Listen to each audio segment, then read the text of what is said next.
रियासती क़ौमी शुअरा कासिम खाही स्टाफ वटि अला अज़ान पेट्रोल पंप भरिसां कार सवार नामालूम हथियारबंदनि जो समाजी तंज़ीम स्टूडेंट फेडरेशन जे सरबराह मथां ओचितो चाकू सां हमलो करे ज़ख़्मी हालत में ज़ोरी खंभे खणी वञण जी कोशिश दौरान पोयां खां ईंदड़ गाॾियूं ॾिसी छॾे फ़रार थी विया।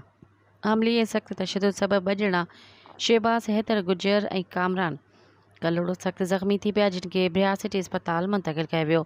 थाणे ते एनसी दाख़िल करे इलाज लाइ मेडिकल रिटर ॾिनो वियो। उन मौक़े ते ज़ख़्मी शहबाज़ हैदर ॿुधायो त असां ॿ ॼणा मोटरसाइकिल ते सवार थी नौशेरो फिरोज़ खां रियासती अची रहिया हुआसीं त कासिम खाई स्टाफ भट्ट सां अल अज़ान पेट्रोल पंप वटि क़ौमी शहरा ते कार सवार नामालूम हथियारबंदनि रोके सख़्त तशदुद जो निशानो बणाए कार में अगवा करण जी कोशिश कई। सख़्त मज़म्मत ते कार सवार ज़ख़्मी हालत में छॾे फ़रार थी विया। हुन वधीक ॿुधायो त मुंहिंजी कंहिंसां का दुश्मनी नाहे, मां फलाणी तंज़ीम जे प्लेटफॉर्म तां ग़रीब मिसकिन बेसहारा माण्हुनि जी असां सभु शागिर्द मिली करे पंहिंजी पॉकेट मनी जी मदद सां ई उन्हनि जी मदद कंदा आहियूं।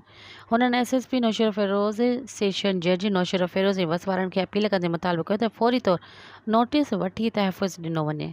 मज़ीद ख़बरनि ऐं तफ़सीलात लाइ विज़िट कयो असांजी वेबसाइट www.awamiNewsHD.com ऐं ॾिसंदा रहो अवामी न्यूज़ HD।